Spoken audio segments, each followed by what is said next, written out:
باللہ العلی العظیم اعوذ باللہ من الشیطان الرجیم بسم اللہ الرحمن الرحیم نحمدہ ونصلی علی رسولہ وآلہ واصحاب المنتجبین اما بعد فقد قال الحکیم فی قرآن الکریم بسم اللہ الرحمن الرحیم یا ایہا الذین آمنوا کتب علیکم الصیام کما کتب علی الذین من قبلکم لعلکم تتقون۔ صلوات پڑھے محمد و آل محمد، اللہم صلی علی۔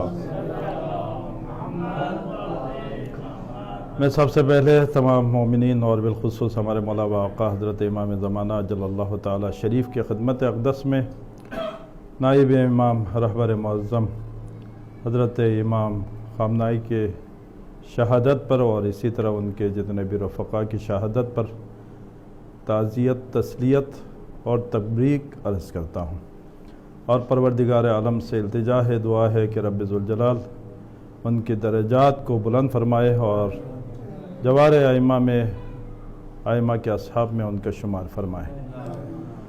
حضران گرامی، یہ آیت مجیدہ جو اس ماہ مبارک میں سب سے زیادہ تلاوت کی جاتی ہے اور علماء کرام اس آیت کو اپنا سرنامہ کلام قرار دیتے ہیں، اور جو صوم یعنی روزے کے بارے میں ہمارے پاس جو نص سے جلی ہے وہ یہی آیت مجیدہ ہے، لہٰذا میں نے بھی اسی عنوان سے اسی آیت کا تلاوت کرنے کا شرف حاصل کیا۔ اس میں کچھ ظرافتیں ہیں، یقیناً علماء کرام بیان کرتے ہیں اور ہم بھی انہی کے شاگرد ہیں، لہٰذا ان سے کچھ نکات لے کے آپ حضرات کی خدمت میں پیش کرتا ہوں۔ پہلا جو جملہ ہے، پروردگار عالم نے جس لطافت کے ساتھ آپ کو مجھے مخاطب کیا ہے وہ بہت ہی لطیف ہے، اور وفا فرماتے ہیں کہ اس خطاب کا کوئی بدیل نہیں ہے۔ اس خطاب یعنی میں اگر اپنے الفاظ میں کہہ دوں یہ ہے کہ کٹ مرنے کے لیے، شوق عبادت میں مر جانے کے لیے یہ ایک جملہ کافی ہے۔ وہ کیا ہے؟ یا ایہا الذین آمنوا۔ کتنے محبت کے ساتھ، کتنے لطافت کے ساتھ، کتنے پیار بڑے لہجے میں ہم سے مخاطب کیا جا رہا ہے، اے مومنوں، اے ایمان والو۔ اس میں کتنا لطافت ہے ذرا دیکھیں۔ اگر میں سوال کر دوں، ہم سب اگر اپنے اپنے کردار و رفتار کو دیکھتے ہوئے اگر کسی سے سوال کیا جائے کہ آپ میں سے کون اپنے آپ کو مومن سمجھتا ہے، توجہ ہے یا نہیں؟ اگر ہم یہ سوال کریں، پورے دنیا عالم سے جتنے بھی مخلوقات ہیں، جتنے بھی انسان ہیں، ان سے سوال کرے کون اپنے آپ کو مومن سمجھتا ہے کہ واقعاً آپ مومن ہیں۔ یہ اور بات ہے کہ میرے نظر میں دوسرا مومن ہے، دوسرے کی نظر میں میں مومن ہوں، اس لیے کہ حسن ظن بھی، اور پھر ساتھ میں یہ ہے کہ اگر فسق نہ ہو تو پھر اسے مومن شمار کیا جائے۔ یہ پروردگار عالم کی طرف سے حکم بھی یہی ہے۔ لیکن اگر ہم اپنے کردار اور رفتار کو دیکھتے ہوئے اپنے بارے میں اگر کوئی گواہی دینے کو کہہ دے کہ آپ واقعاً مومن ہے، تو اس وقت یقین کے ساتھ ہم اپنے آپ کو مومن نہیں کہہ سکتے، اس لیے کہ کہیں پر رفتار میں، کہیں پر گفتار میں، کہیں پر خوشی میں، کہیں پر غمی میں ایسے اعمال ہم سے سرزد ہوتے ہیں کہ جو ایک مومن کے لیے زیب نہیں دیتا۔ لیکن عجیب بات ہے، جو میں اپنے آپ کو مومن نہیں کہہ سکتا ہوں، میں اپنے ایمان کی گواہی جس طرح سے دینا چاہیے نہیں دے سکتا ہوں، لیکن وہ رب ذوالجلال جو میرے اعمال کو جانتا ہے، میرے گفتار سے واقف ہے، حتیٰ کہ میرے دلوں کے راز کو بھی جانتا ہے، کیا سوچ رہا ہوں وہ بھی جانتا ہے، لیکن اس کے باوجود وہ مجھے مومن کہہ کے پکارے تو پھر قیامت نہیں ہے تو پھر کیا ہے؟ اس میں لطافت نہیں ہے تو کیا ہے؟ اس میں محبت نہیں ہے تو کیا ہے؟ اس میں درگزر نہیں ہے تو پھر کیا ہے؟ وہ کہاں سے مخاطب کر رہے ہیں آپ اور مجھے کیا کہہ کے مخاطب کر رہے ہیں؟ یا ایہا الذین آمنوا۔ اللہ اکبر، کیا درجہ پایا ہے یہ مومنوں نے۔ اللہ تو ہمیشہ اپنے نبیوں سے مخاطب ہوتا ہے، اللہ تو صرف اپنے محبوبوں سے مخاطب ہوتا ہے، جس طرح قرآن کا لہجہ دیکھا جائے تو یا ایھا الرسول، کہیں پر یا ایھا النبی، یا ایھا المزمل، یا ایھا المدثر، تو کن سے مخاطب ہے؟ اللہ اپنے نبیوں سے مخاطب ہو رہا ہے، لیکن اسی نبی کے امت ہونے کی وجہ سے، اپنے محبوب سے محبت کرنے کی وجہ سے اب اللہ آپ سے بھی مخاطب ہو رہا ہے، یا ایھا الذین آمنوا، اس لیے کہ اللہ تعالیٰ کبھی منافقین سے کبھی گفتگو نہیں کرتا، براہ راست گفتگو نہیں کرتا، کافروں سے کہیں پر بھی براہ راست گفتگو نہیں فرماتا، جس طرح سے سورہ کافرون میں کیا ہے، قل یا ایھا الکافرون، آپ ان کافروں سے کہہ دے میں ان کافروں سے بات ہی نہیں کرتا۔ لیکن وہ پروردگار جہاں پر اپنے محبوب سے گفتگو کرتا ہے، اسی لہجے میں اگر آپ اور مجھ سے اسی محبوب کا محب ہونے کی وجہ سے ہم سے گفتگو کر رہا ہے۔ اور اس لطافت کے بعد عجیب جملہ ہے، کتب علیکم الصیام، علماء کا مجمع ہے، کتب علیکم الصیام۔ ہم عام طور پہ ترجمہ کرتے ہیں کہ روزے کو فرض کیا گیا، تو فرض بھی تو عربی ہے، یہاں پر کتب کی جگہ پر اگر فرض فریضہ رکھا جاتا، فعل مجہول رکھا جاتا، تو اس میں معنی میں کوئی خلل پیدا نہ ہوتا۔ اور اسی طرح واجب کا لفظ بھی اگر یہ کہتے ہیں تم پر روزوں کو واجب کیا ہے، تو واجب کا لفظ بھی تو عربی کا ہے، وجیبہ کا لفظ یہاں پر آ سکتا تھا، لیکن اللہ تعالیٰ نے نہ واجب کا لفظ استعمال کیا نہ فرض کا لفظ استعمال کیا، کہا کہ اس لیے کہ مومن کی شان میں کہ یہ لطافت باقی رہے۔ یہ نہیں کہا کہ آپ پر فرض کیا ہے، آپ پر واجب کیا، اس میں کون سا لہجہ آ جاتا؟ اس میں حاکم والا لہجہ آ جاتا، لیکن اللہ تعالیٰ چونکہ آپ محبوب کے ماننے والے ہیں، اللہ اکبر، تو یہاں پر حبیب اور محبوب والا لہجہ استعمال کیا ہے، کتب علیکم الصیام۔ کتبہ کتابت سے ہے، یعنی لکھ دی گئی ہے۔ تو جو بزرگان تشریف رکھتے ہیں وہ بہتر جانتے ہیں کہ اگر آپ کے گھر میں کوئی عظیم دعوت ہو، مثال طور پر اگر آپ کے بیٹے کی شادی ہو، بیٹی کی شادی ہو، تو اس زمانے میں موبائل وغیرہ کا نہیں تھا، تو پھر آپ کیا کرتے تھے؟ جو سب سے عزیز ہوتا تھا اسے خط لکھ کے کتابت کے ذریعے سے ان کو دعوت دی جاتی تھی، اور جو پردیس میں دور چلے جائے تو کیا پورے محلے والوں کو خط لکھتے تھے؟ نہیں، جو سب سے عزیز ہے اسی کو خط لکھا جاتا ہے، اسی سے جواب طلب کیا جاتا ہے۔ یعنی یہ جو خط تو کتابت ہے، یہ کس چیز کی دلیل ہے؟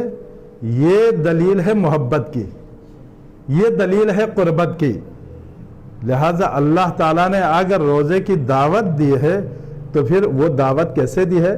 کتب علیکم الصیام، یعنی تجھے خط لکھ کے پھر اللہ چاہ رہا ہے کہ اس کے صیام میں آپ کو دعوت دی ہے۔ اللہ اکبر، تو کتنا لطیف ہے، یہاں پر کتبہ یعنی خط لکھ دی ہے آپ کو کہ ایک دعوت کا اہتمام ہے جو صیام کا ہے، اس میں صرف مومن شرکت کریں گے اور آپ خاص ہے، اس لیے آپ کو کتابت کے ذریعے سے آپ کو دعوت دی گئی ہے۔ اور یہاں پر فعل مجہول ہے، کتبہ فعل مجہول یعنی پیسو وائز، جس میں سبجیکٹ کا ذکر نہیں ہوتا، جس میں فاعل کا ذکر نہیں ہوتا، تو دعوت دینے والا کون ہے؟ سب جانتے ہیں کہ اللہ ہے، کیونکہ اللہ کی کتاب میں ہے، لیکن یہاں پر سبجیکٹ کو ذکر نہیں کیا، سبجیکٹ کے جگہ پر آپ کا تذکرہ ہوا، تو اس کا کیا مطلب ہے؟ کہا کہ یہ کسی اعلیٰ کی طرف سے دعوت دی گئی ہے۔ اہل زبان تشریف رکھتے ہیں، اگر بہت بڑے کسی جگہ سے اگر دعوت آ جائے تو پھر یہ نہیں کہتے فلان کی طرف سے دعوت ہے، وہ یہ کہتے ہیں کہ دعوت دی گئی ہے ہمیں بھی۔ تو دعوت دی گئی ہے ہمیں بھی کا کیا مطلب ہے؟ یعنی بہت بڑی دعوت ہے، ٹھیک ہے، جس کا تذکرہ اتنا بلند و بالا ہے اور ان کی طرف سے مجھے دعوت دی گئی ہے، تو یہاں پر عظمت کا بھی تذکرہ ہو رہا ہے، یعنی جن کو دعوت دیا گیا ہے ان کی عظمت کا بھی تذکرہ ہے، اور جس نے دعوت کیا ہے اس کے بھی عظمت کا تذکرہ ہے۔ تو کیا ہوا ترجمہ؟ یا ایھا الذین آمنوا، اے ایمان والو، کتب علیکم الصیام، تجھے صیام کی دعوت دی گئی ہے، آپ اس میں آ جائے۔ جب آئیں گے تو کیا ہو جائیں گے؟ لعلکم تتقون، تاکہ، اور کبھی یہ کہا جاتا ہے کہ شاید تم متقی ہو جائے، شاید اس دسترخوان پہ آ جانے کے بعد متقی ہو جائے، تو سوال تو یہ ہے کہ ایک تو یہاں پر دعوت دی گئی، ہم سب کو دعوت دی گئی ماہ رمضان میں، اللہ نے اپنے مہینے میں، تو ہمیں دعوت دی گئی تو ہم کیا ہو گئے جی؟ ہم ہو گئے مہمان۔ میزبان کون ہوئے؟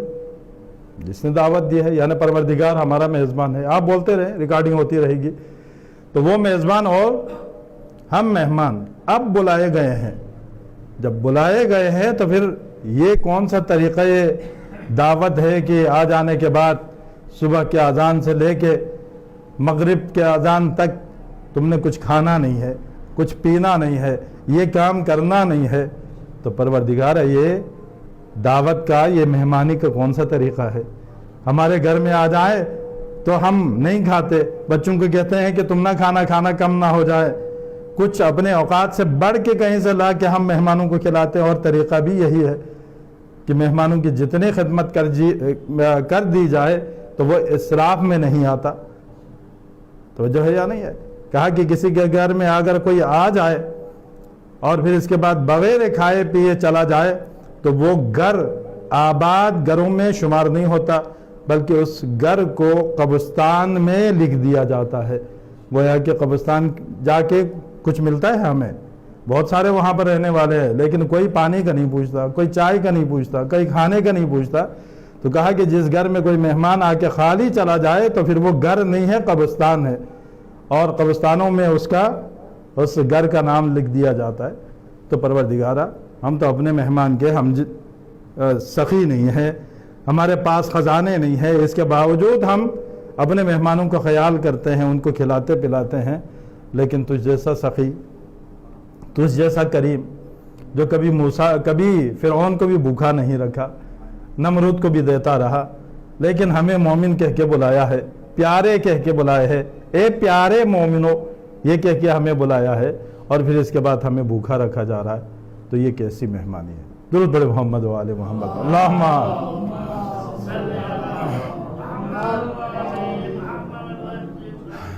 تو عزیزان محترم، پروردگار عالم یہ چاہتا ہے کہ آپ کو خصوصی مہمانی کرا دیا جائے، کیونکہ ہم زمین سے خلق ہوئے ہیں اور ہمارے جسم کی جتنے بھی ضروریات ہیں وہ زمین سے ہے۔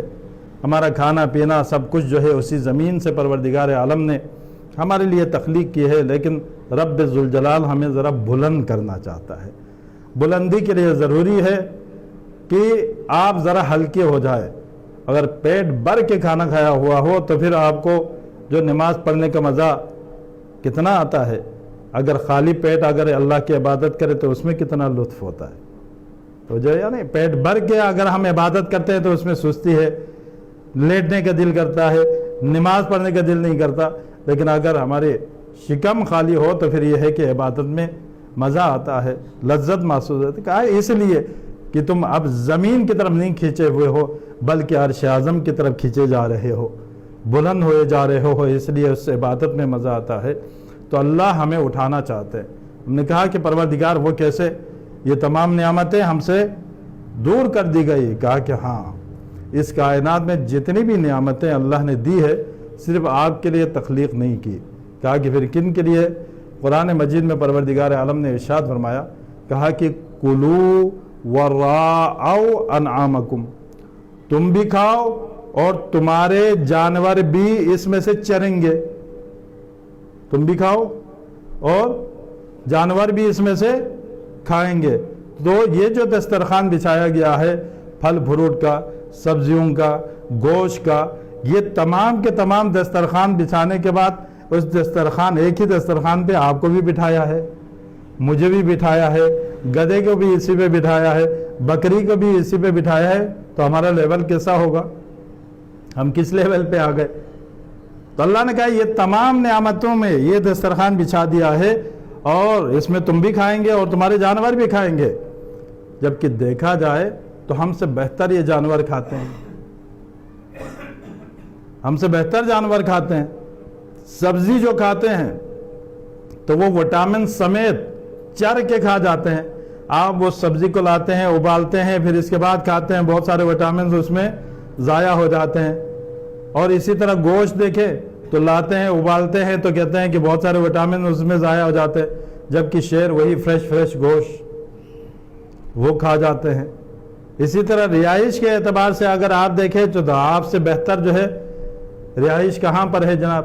اللہ تعالیٰ نے قرآن مجید میں نحل کا ذکر کیا اور کہا شہد کی مکھیوں کے جو گھر بنائے گئے ہیں اور اس میں جو سسٹم بنایا گیا ہے تمہارے گھر میں کہاں ہے؟ وہاں پر باقاعدہ ایسی سسٹم ہے، وہاں پر گرمی سردی سے بچنے کا سسٹم ہے، وہاں پر ہوادار جو ہے وہ روشندان بنائے گئے ہیں۔ تو ہمارے گھر سے تو بہتر کن کے گھر ہے؟ جانوروں کے۔ ہمارے کھانے سے بہتر کن کے ہے؟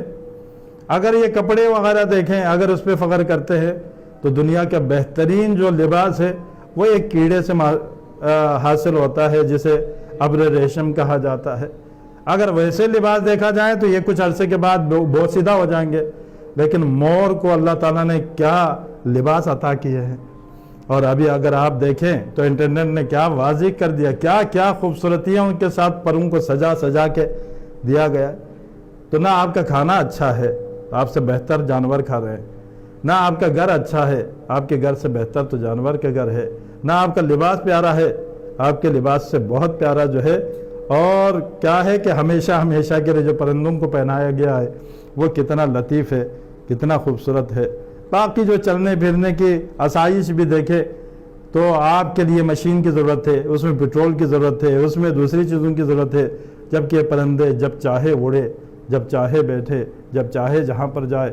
تو یہ تمام چیزوں میں ہم سے تو جانور آگے ہیں، اور پروردگار یہی چاہ رہا ہے، یہی کہہ رہا ہے کہ جی یہ جو دسترخوان بچھایا ہے نا، جس سے منع کیا ہے وہ تو تمہارے لیے بھی ہے اور ان جانوروں کے لیے بھی ہے۔ اگر دسترخوان سجا دیا جائے، آپ کو بلایا ہے بڑے پروٹوکول سے، اور آپ سے یہ کہہ دیا جائے جی آپ بھی کھائیں اور یہ گدھا بھی کھائے گا، تو آپ خوش ہوں گے یا ناراض ہوں گے؟ جی آپ اٹھ کے چلا جائے گا۔ لیکن یہاں پر اللہ نے یہی کہا یہ جو دسترخوان بچھایا ہے وہ تو آپ اور جانور کے لیے، دونوں کے لیے، لیکن میں نے ایک اور دسترخوان سجایا ہے، اس میں ان کے لیے تقدیر نہیں ہے، ان کے لیے قسمت نہیں ہے، یہ صرف تمہارے لیے ہے مومنو، تمہارے لیے یہ دسترخوان سجایا ہے۔ کہا کہ وہ سب سے اعلیٰ ہے، وہ سب سے عرفہ ہے، اس کا کوئی مول نہیں ہے۔ تو کہا کہ وہ کیا ہے؟ کہا کہ آدم کو جس وجہ سے خلیفہ بنایا، جس وجہ سے فرشتوں کو سجدہ کرایا، وہی ہم آپ کو دینے لگے ہیں، وہ رزق ہم آپ کو دینے لگے ہیں۔ کہا کہ وہ رزق کیا ہے؟ کہا کہ لعلکم تتقون، تاکہ اس روزوں کے ذریعے سے تم تقوی تک آ جائے۔ تو کہا کہ جب تقوی تک آ جائے، متقی ہو جائے، تو پھر کیا ہو جائے گا؟ اللہ نے قرآن مجید میں ارشاد فرمایا اتقوا اللہ یعلمکم اللہ، جب تم تقوی اختیار کریں گے تو اللہ خود ڈائریکٹ تجھے پڑھانا شروع کر دے گا، خود اللہ ڈائریکٹ تجھے علم عطا کرنا شروع کر دے گا، وہ ڈائریکٹ تمہارا استاد بن جائے گا اور وہ کچھ سیکھ لے گا جو تم نہیں جانتے۔ اور جب اس منزل پہ آ جاتے ہیں تو یہی ہے، آدم کے لیے تو فرشتوں نے سجدہ کیا، لیکن یہ روزوں کی حالت میں چونکہ آپ متقی کی طرف بڑھ رہے ہوتے ہیں تو یہ روزے افطار کے ٹائم پہ یہ فرشتے اللہ کے نازل ہوتے ہیں اور آپ کے چہرے سے متبرک ہو کے کہتے ہیں پروردگارہ اس چہرے پر رحم و کرم فرما دے۔ اللہ اکبر، یہ فرشتے آپ کے چہرے پر تبرک کرتا ہوا نظر آئے، آپ کے لیے دعا کرتا ہوا نظر آئے، آپ کے منہ سے پیٹ خالی ہونے کی وجہ سے جسے ہم بدبو کہتے ہیں، ان کو سونگ کی یہ فرشتے جو ہے وہ خوشبو کی طرح محسوس ہونے لگے، تو پھر یہ مومن کا مقام و منزلت ہو جائے گا۔ درود پڑھے محمد و آل محمد، اللہم صلی علی۔ تو اعزان محترم، جب متقی ہو جائے تو پھر پروردگار عالم آپ کو علم دینا شروع کر دے گا، اور جب وہ علم اللہ خود آپ کو ٹیوشن پڑھائے گا، اللہ خود آپ کا معلم بنے گا، تو آپ کو معلوم ہے نا بڑے یونیورسٹی کے پڑھے ہوئے بچوں کے لیے کیا ہوتا ہے، جب وہ کام پہ آ جاتے ہیں تو پھر ان کے لیے جاب کی پھر مسئلے نہیں ہوتے، ابھی پڑھ رہے ہوتے ہیں ان کی جاب آفر ہو چکے ہوتے ہیں، صرف آفر نہیں ہو چکے، دوسرے لوگوں سے بہت زیادہ ان کی سیلریاں ہوتی ہے۔ ایسا ہی ہے نا، مثال طور پر ہمارے یہاں پر جو ہے بڑے یونیورسٹیز کا نام لے لوں تو کہیں ایسا نہ ہو جائے کہ جی ان کے اشتہار چلا رہے، نہیں، بڑے یونیورسٹیز سے جو پڑھے ہوئے بچے ہیں اور عام یونیورسٹی سے پڑھے ہوئے بچوں کے سیلری میں کتنا ڈفرنس ہوتا ہے، بہت فرق ہوتا ہے، کام تو وہی ہے کہ لیکن بھائی اس کی کیوں ہے؟ کہا کہ اس یونیورسٹی کا پڑھا ہوا، تو یہی تو کہا یہ جو مومن ہے پھر کس یونیورسٹی کا پڑھا ہوتا ہے؟ اس کو پڑھانے والا معلم خود خداوند تعالیٰ ہوتا ہے. جب وہ پڑھا دیتا ہے تو پھر جب عمل کے میدان میں آتا ہے تو پھر اس کا عمل قیمتی ہونا شروع ہو جاتا ہے. عام دنوں میں تو کیا ہو رہا تھا؟ عام دنوں میں تو جو مومن تھا 3 درجے ہے: مسلمان، مومن، متقی. اب مسلمان کے لیے اللہ تعالیٰ نے جنت کا وعدہ نہیں کیا، مومن کے لیے بھی جنت کا وعدہ نہیں کیا، متقی کے لیے کہا اُزْلِفَتِ الْجَنَّةُ لِلْمُتَّقِينَ، جنت ہم نے متقین کے لیے سجا دی ہے. جب تقویٰ کے منزل پہ آ جائے، اور یہی ماہ مبارک تقویٰ کے منزلوں پہ آ رہے ہیں، تو کہا کہ عام دنوں میں ختم قرآن پڑھیں تو اسے ختم قرآن کا ثواب، لیکن چونکہ متقی ہو گئے ہیں ایک آیت پڑھو ہم ختم قرآن کا ثواب دیتے ہیں. تو وجہ یعنی ہے ارے سونا عبادت کے لیے، علماء تشریف رکھتے ہیں، عبادت کے لیے شرط ہے کہ وہ نیت، قصد امتثال کہا جاتا ہے کہ بھئی قربت کی نیت کے ساتھ جو ہے نا آپ انجام دے. لیکن سونے کے لیے آپ نیت کرتے ہیں کیا؟ 12 گھنٹے سوتا ہوں قربتاً الی اللہ، ایسا کرتے ہیں کیا؟ سانس لینے کے لیے آپ نیت کرتے ہیں کیا؟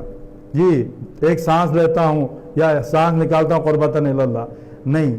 اب چونکہ وہاں سے پڑا ہوا ہے لہٰذا اس کا عمل اتنا قیمتی ہو جاتا ہے، اس کا سونا اللہ کے سونے کے بھاؤ خرید لیتا ہے، اس کا سونا عبادت بنا دیتا ہے.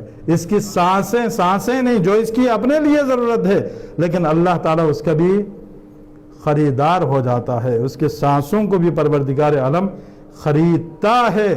اور ہر ایک کے مال و جان کو اللہ نہیں خریدتا، بلکہ کیا ہے؟ مولا واقع حضرت امام جعفر صادق علیہ السلام، اللہم صلی اللہ علیہ وسلم.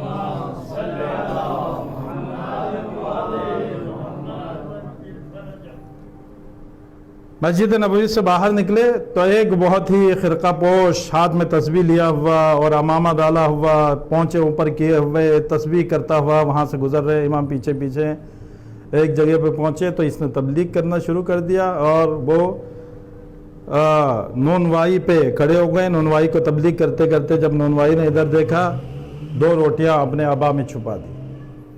امام نے دیکھ لیا تو امام پر واجب ہو گیا امر بالمعروف. ہم ہوتے تو کیا کرتے؟ وہیں پر برآمد کرتے، ویڈیو بھی بناتے، نشر بھی کرتے. لیکن امام ہدایت کے لیے آیا ہے، کسی کو ذلیل کرنے نہیں آیا تھا. لہٰذا کہا کہ اکیلے میں اس کی ہدایت ہو جائے. آگے بڑھے تو کہیں پر انار فروش ہے، وہاں سے 2 انار اٹھا لیے، آگے جا کے فقراء مساکین میں تقسیم کر دیا اور کہا الحمدللہ. تو امام نے کہا کہ عجیب ماجرا دیکھا، وہاں سے 2 روٹیاں اٹھائی، وہاں سے 2 انار اور ان فقراء میں تقسیم کر دیا. تو اس نے کہا کہ ایسا لگتا ہے کہ آپ نے قرآن نہیں پڑھا، ایسا لگتا ہے کہ آپ کو قرآن سے کوئی وابستگی نہیں رہی. تو کہا کہ قرآن میں کہاں لکھا ہوا ہے جو حرکتیں تم نے کی؟ تو کہا اللہ تعالیٰ کیا ارشاد فرماتا ہے؟ من جاء بالحسنۃ فلہ عشر امثالھا، جو ایک نیکی لے کے آ جائے تو اسے 10 عنایت کرتا ہے، 10 عنایت کرتا ہے. لہٰذا میں نے یہاں پر روٹیاں ان میں تقسیم کی تو 10 یہ آ گئے، انار دے دیا کتنے ہو گئے؟ 20. اور گناہ کرے تو اللہ تعالیٰ نے کیا کہا؟ بمثل، تو ایک کے بدلے میں 1 گناہ. تو میں نے 2 گناہ کیے تو آپ 20 میں سے 2 مائنس کریں تو کتنا رہ گئے؟ ٹھیک ہے جی، جو 18 رہ گئے، 18 رہ گئے. میں نے نہ کچھ خرچ کیا نہ کچھ کیا، ایسے مجھے 18 حسنے اب میں جیب میں ڈال کے گھر جا رہا ہوں.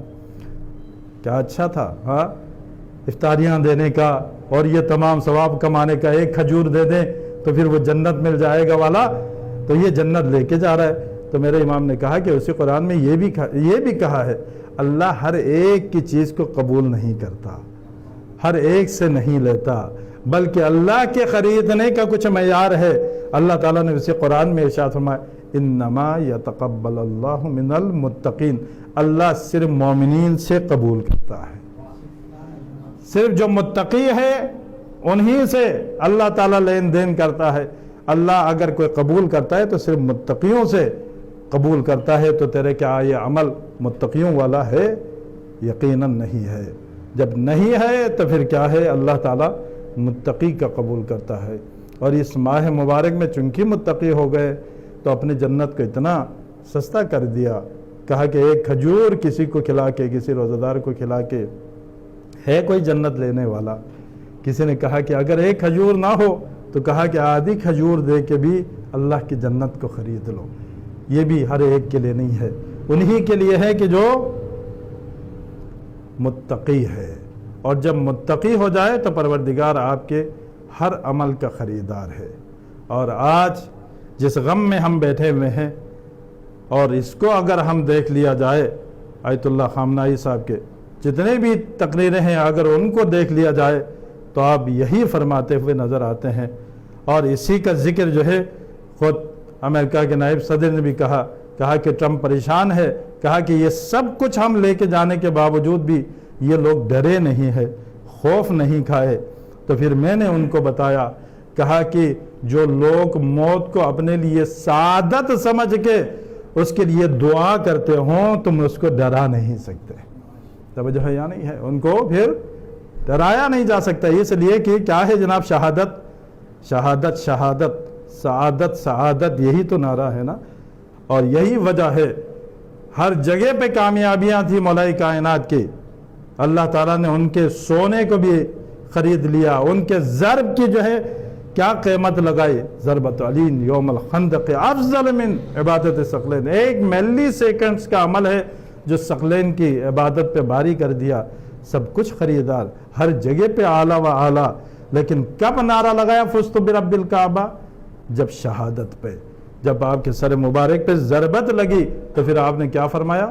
فزت برب الکعبہ، علی آج کامیاب ہو گئے، اس لیے کہ میں نے اپنے جان کو اب اس پروردگار کے لیے فدا کر دیا ہے، ٹھیک ہے۔ اور آج بھی یہی ہے کہ رہبر معظم نے جو فزت برب الکعبہ کا، وہی علی مرتضیٰ کی اقتدا ہے کہ انہوں نے بھی اپنے اولاد کو بھی اور اپنے جان کو بھی آج پروردگار عالم پر فدا کر دیا، اور ہمیشہ ہمیشہ کے لیے زندہ ہو گئے۔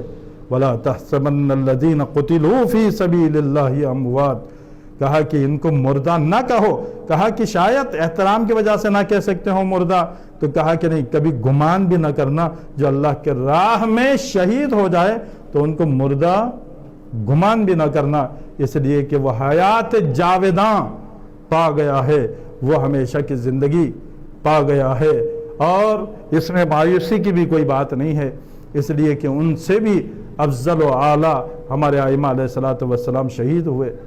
رسول اللہ کا اس دنیا سے چلے جانا، جسے مولا کائنات نے اپنے مصائب میں بیان کیا، مولا کائنات کا اس بڑے مجمع میں، اس بڑے مسلمانوں کے درمیان میں، کوفے کے محراب میں اس دنیا سے چلے جانا، اور پھر اس کے بعد ائمہ علیہ السلام کے جتنے بھی مظلومیتیں ہیں وہ بھی ہمارے سامنے ہے، لہٰذا مایوسی نہیں، اس لیے کہ مومن کبھی مایوس نہیں ہوتا۔